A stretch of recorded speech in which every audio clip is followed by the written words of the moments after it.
है ना। Hello students, आज हम क्लास 11th में जीव विज्ञान का चैप्टर 1 सजीव जगत की विविधता, डाइवर्सिटी इन लिविंग्स का अध्ययन करेंगे। पिछले लेक्चर में हम जीव विज्ञान के परिचय के बारे में पढ़ रहे थे। जीव विज्ञान क्या होता है, इसकी शाखाएं क्या होती हैं, इनसे जुड़े कुछ वैज्ञानिक के बारे में हमने पढ़ा था। इस लेक्चर में अब हम इस चैप्टर के बारे में अध्ययन करेंगे।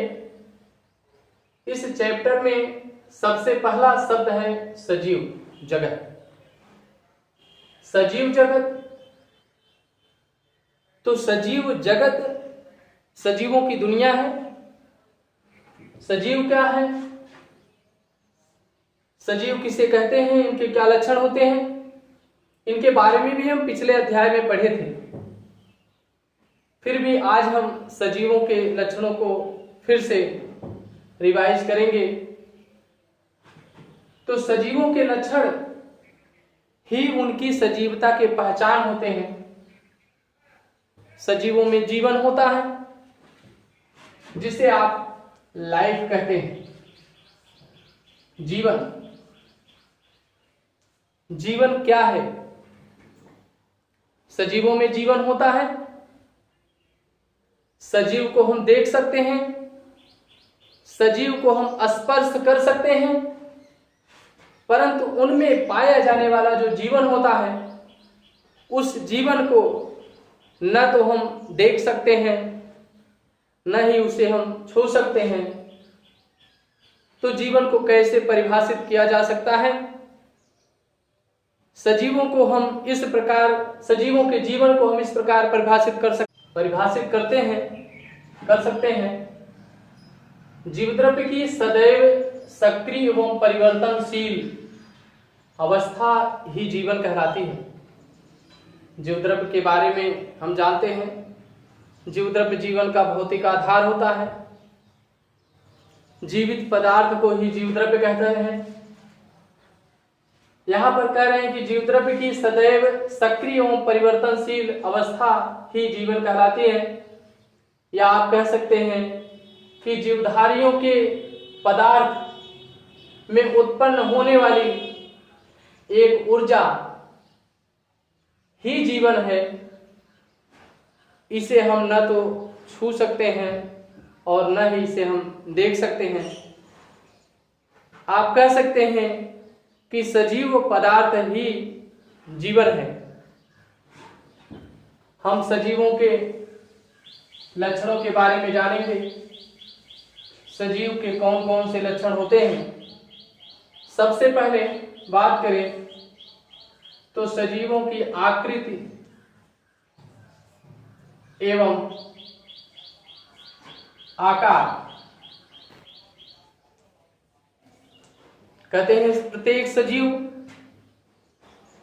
की एक निश्चित आकृति होती है, एक निश्चित आकार होता है। एक जाति के सभी सजीव समान आकृति के होते हैं, जबकि निर्जीवों में यह गुण हमें देखने को नहीं मिलता।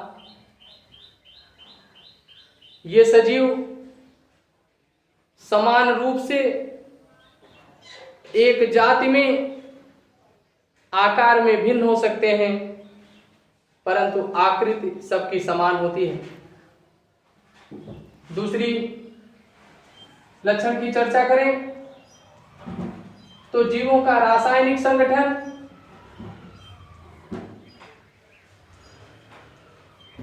रासायनिक संगठन क्या होता है?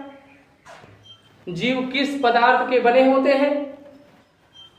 तो जीव अधिकांशतः कार्बनिक पदार्थों के बने होते हैं, जिसमें कम मात्रा ही अकार्बनिक पदार्थों की होती है। इनमें कार्बोहाइड्रेट, प्रोटीन्स, वसाएं, विटामिन्स, हार्मोन्स व खनिज तत्व, जल और आयंस भी पाए जाते हैं। अगले लक्षण की बात करें तो जीवों का या जीवों में कोशिकीय संगठन होता है। कोशिकीय संगठन क्या है? हमें पता है कि समस्त जीवधारी का शरीर कोशिकाओं का बना होता है। ये कोशिकाएं अगर अकेले ही किसी जीव का निर्माण करती हैं तो उन्हें हम एक कोशिकीय जीव,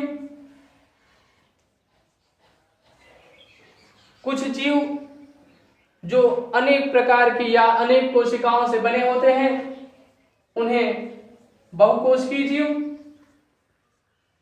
ये बहुकोशिकीय जीव भी अलग अलग स्तर के होते हैं।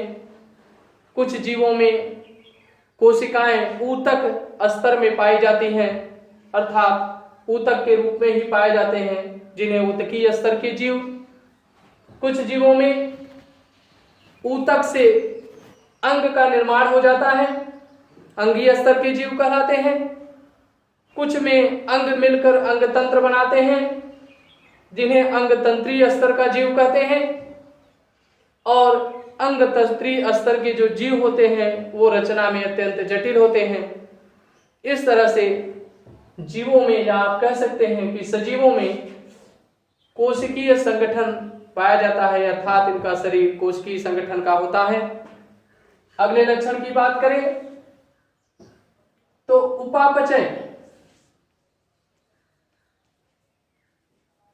जिसे आप मेटाबॉलिज्म कहते हैं।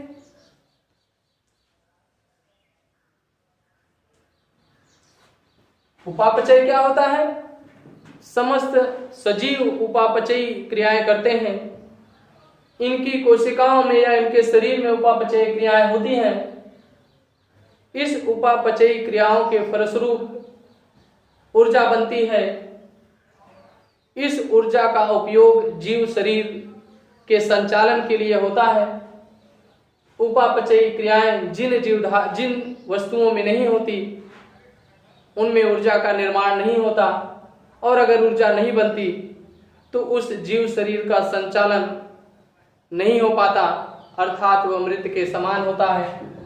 इस उपापचय में दो चरण होते हैं, उपचय और अपचय। इसकी चर्चा हम पिछले वीडियो में कर चुके हैं। इसके आगे के लक्षण की बात करें तो गमन व गति। गमन या गति कहते हैं सजीवों में गमन होता है, अर्थात वो एक स्थान से दूसरे स्थान तक जा सकते हैं, स्थान परिवर्तन कर सकते हैं। सजीवों में गति होती है, अर्थात इनके शरीर के भाग दिशा परिवर्तन कर सकते हैं। एक कोश की पौधे या जीवद्रव्य भी गतियां करते हैं जो स्थान परिवर्तन कर लेते हैं। जैसे एक कोश की शैवाल में गति के लिए कशाभिकाएं, जिसे आप फ्लैजेला कहते हैं, या एक कोश की जंतुओं जैसे पैरामीशियम में पक्ष्म पाए जाते हैं। अमीबा में गति के लिए कूटपाद अर्थात स्यूडोपोडिया नामक रचना बनती है, जिसके द्वारा वो गति करते हैं। तो ये समस्त सजीव होते हैं जिनमें गतियां और गमन देखने को मिलता है। यह अधिकांशतः बहुकोशिकीय जंतुओं में पाया जाता है। पोषण अगला लक्षण होता है। न्यूट्रिशन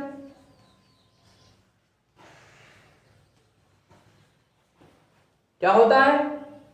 कहते समस्त जीवधारी पोषण करते हैं। पोषण क्रिया में क्या होता है? कहते पोषण के फलस्वरूप ही जीवधारियों में ऊर्जा के निर्माण के लिए सरल अणु प्राप्त होते हैं।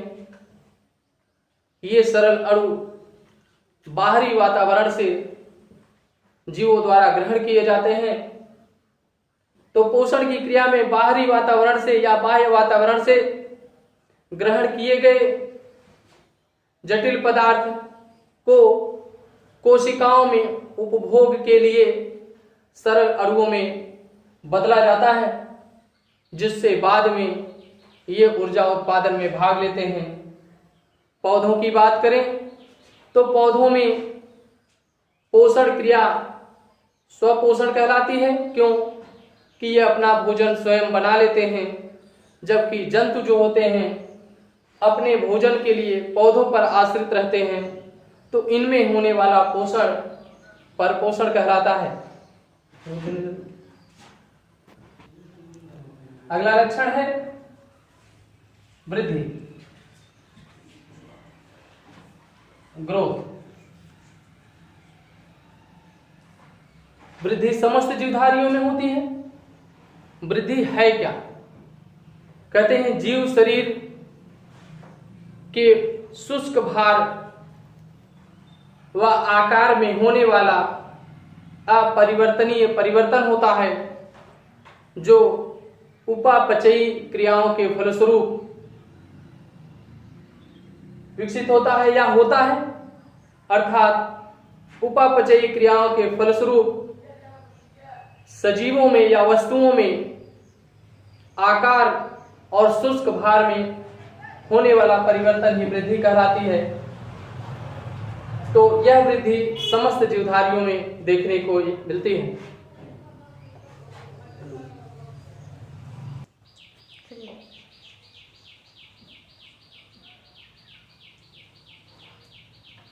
सजीवों के अगला लक्षण है श्वसन।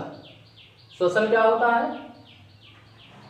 कहते हैं श्वसन वह प्रक्रिया है जिसके द्वारा समस्त जीव शरीर की कोशिकाएं ग्लूकोज के ऑक्सीकरण के फलस्वरूप ऊर्जा का निर्माण करती है। यह श्वसन जंतुओं और पौधों में समान रूप से होता है। पौधों में श्वसन के लिए ऑक्सीजन वातावरण से ली जाती है, जैसा कि जंतुओं में होता है। परंतु कुछ जीव जो श्वसन के लिए ऑक्सीजन का उपयोग नहीं करते, उनमें होने वाले श्वसन को आप अनाक्षी श्वसन, एनारोबिक रिस्पिरेशन कहते हैं, जिसमें सूक्ष्म जीव देखे जाते हैं ऐसा श्वसन करते हुए, जबकि विकसित जीवों में सामान्यतः ऑक्सी श्वसन अर्थात एरोबिक रिस्पिरेशन होता है। अगला लक्षण होता है उत्सर्जन। आप एक्सक्रीशन भी कहते हैं इसे। उत्सर्जन भी समस्त जीवधारियों में होता है। उत्सर्जन को कैसे परिभाषित करते हैं?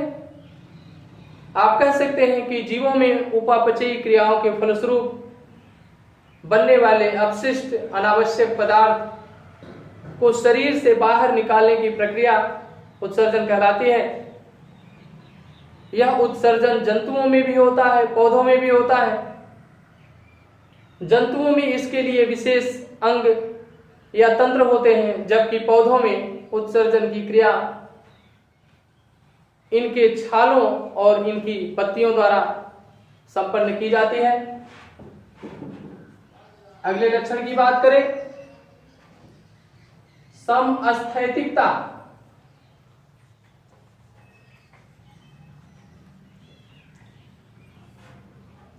होम्योस्टेसिस।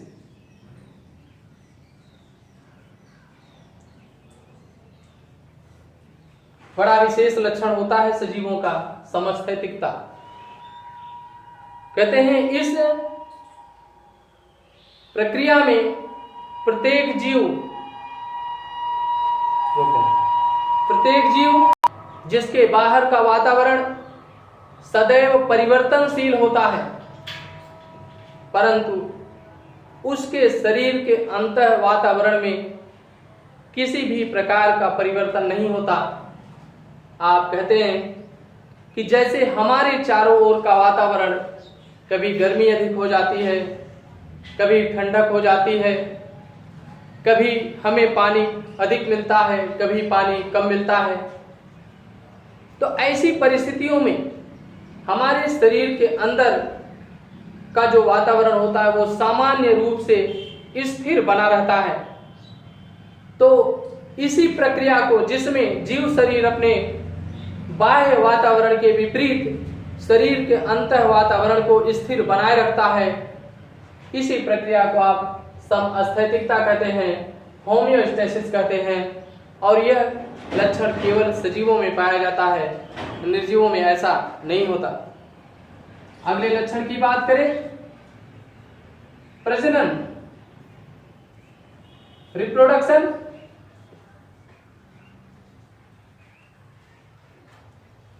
ये क्या होता है? प्रजनन या जनन।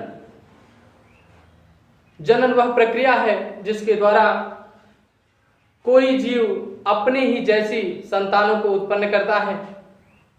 तो प्रत्येक सजीव अपने अस्तित्व को बनाए रखने के लिए प्रजनन करते हैं, जिससे उनकी संतानें विकसित होकर अगली पीढ़ियों का संचालन करती हैं, जिससे उनका अस्तित्व बना रहता है।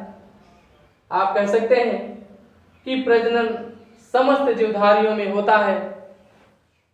ये प्रजनन जंतुओं में अलैंगिक व लैंगिक प्रकार का, जबकि पौधों में वृद्धि अलैंगिक और लैंगिक तीनों विधियों द्वारा होता है। अगले लक्षण की बात करें तो जैव उद्विकास।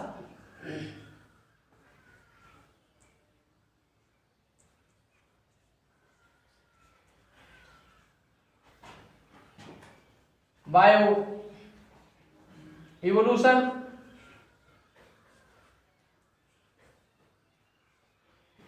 जैव उद्विकास क्या है?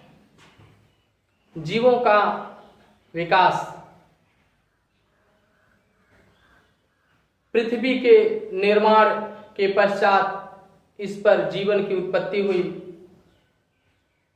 जीवन की उत्पत्ति सरल एक कोश की जीव के रूप में हुई, परंतु आज पृथ्वी पर विभिन्न प्रकार के जटिल जीवों का निर्माण हो चुका है। एक जीव से दूसरे जीव का विकास होता है। इसमें समय तो बहुत लंबा लगता है, परंतु एडवांस जातियां डेवलप होती हैं। आप जैव विकास को परिभाषित कर सकते हैं। आप कह सकते हैं कि जैव उद्विकास जीवों में अत्यंत धीमी गति से निरंतर चलने वाली वह प्रक्रिया होती है, जिसमें निम्न कोटि के सरल रचना वाले जीवों से उच्च कोटि के जटिल रचना वाले जीवों का निर्माण होता है। इसी जैव उद्विकास का कारण है या परिणाम है कि आज पृथ्वी पर मानव जैसे अत्यंत जटिल बुद्धिमान जीव का विकास हुआ है।